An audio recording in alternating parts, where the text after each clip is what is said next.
un pueblo que odiaba a la raza humana. ¿Cuáles eran las acusaciones? Las acusaciones eran precisamente aquellas que vinculaban a los cristianos y a los judíos peleando dentro de Roma. Decían, ni siquiera ellos mismos se aman, se pasan peleando, se pasan insultándose.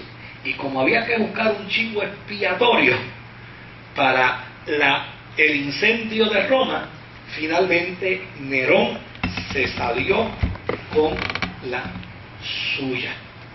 Claro, esta crisis de persecución contra los cristianos en Roma duró varios años, hasta que un día el imperio se rebeló contra el loco de Nerón y el Senado lo depuso.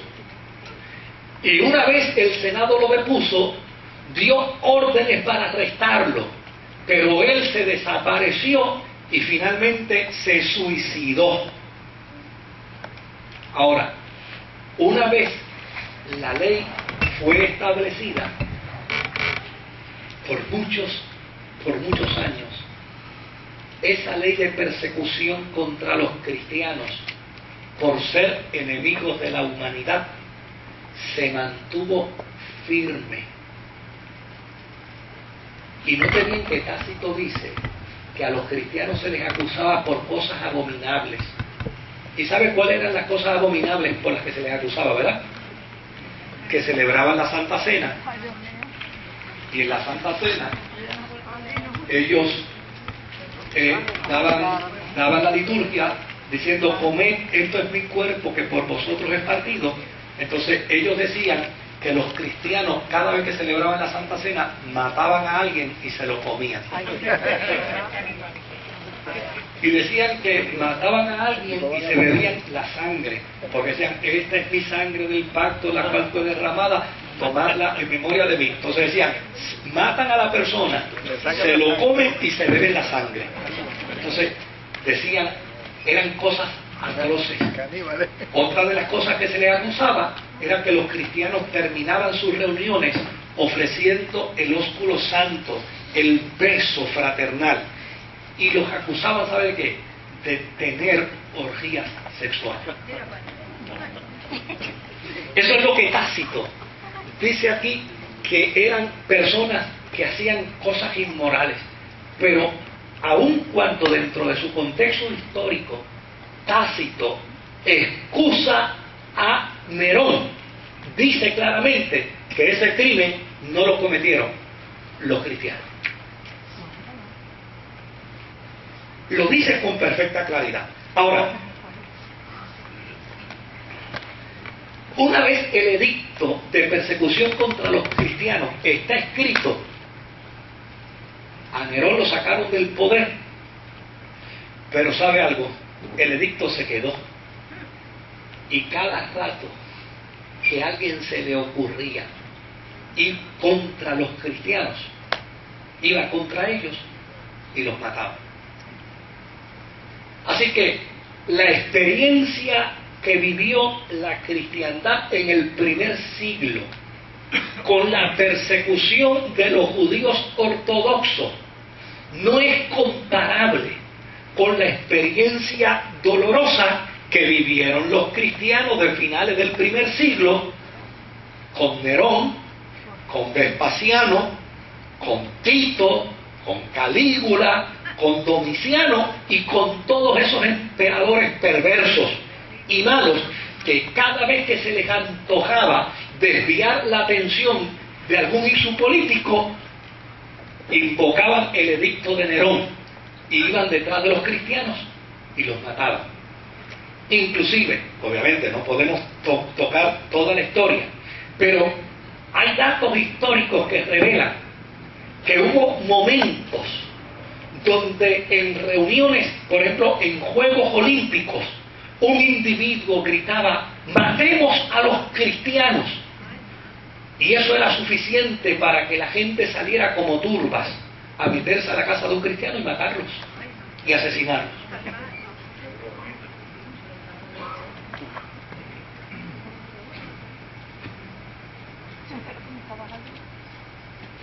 Después de Vespasiano,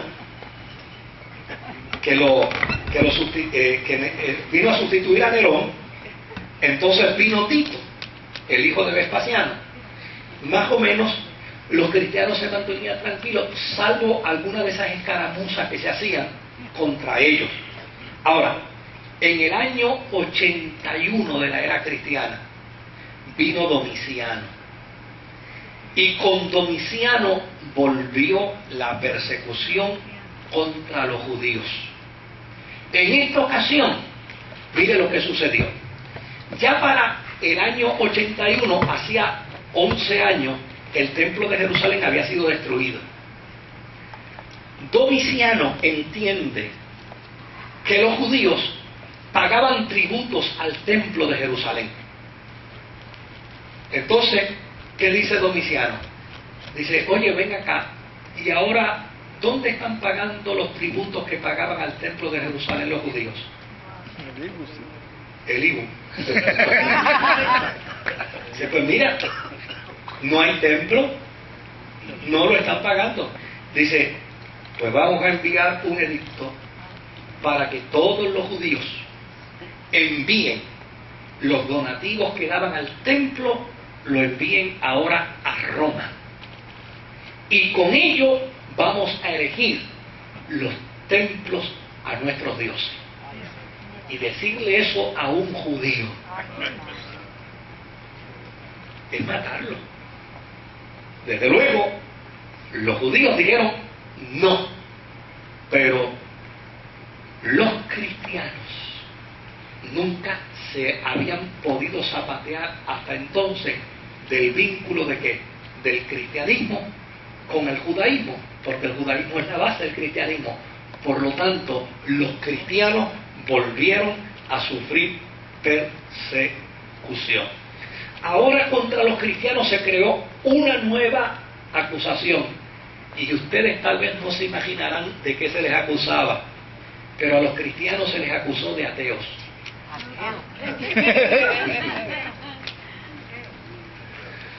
Domiciano los acusó de ateos por una sencilla razón, porque les preguntó, ¿dónde está el Dios de ustedes? Dice, nuestro Dios es espíritu. O sea que ustedes no lo pueden plasmar, ustedes no lo pueden crear. No, nosotros no lo creamos en una imagen, ni en madera, ni en piedra, ni en metal, ni en nada. Pues entonces, ustedes no tienen ningún Dios.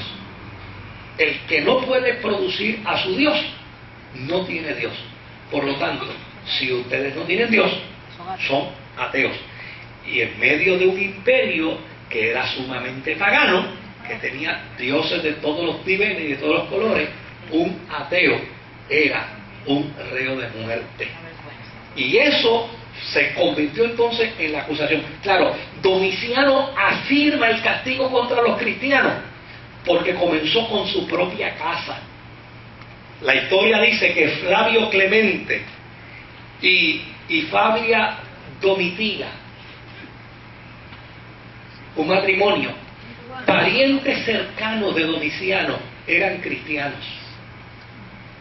Y para que el edicto de Domiciano se viera como un asunto sumamente serio, él mandó a matar a Flavio y a Domitila.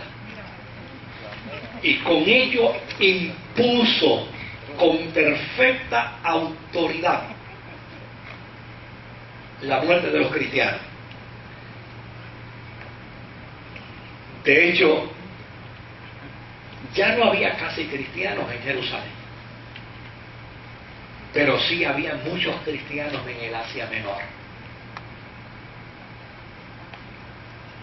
Por eso la carta de Apocalipsis a los creyentes de Asia Menor, porque Domiciano prácticamente invadió todo el Asia Menor con persecución en contra de los cristianos.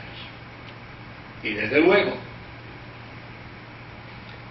a Juan, el escritor de Apocalipsis, habla peste del imperio romano. Le llama prostituta, y dice que allí es donde está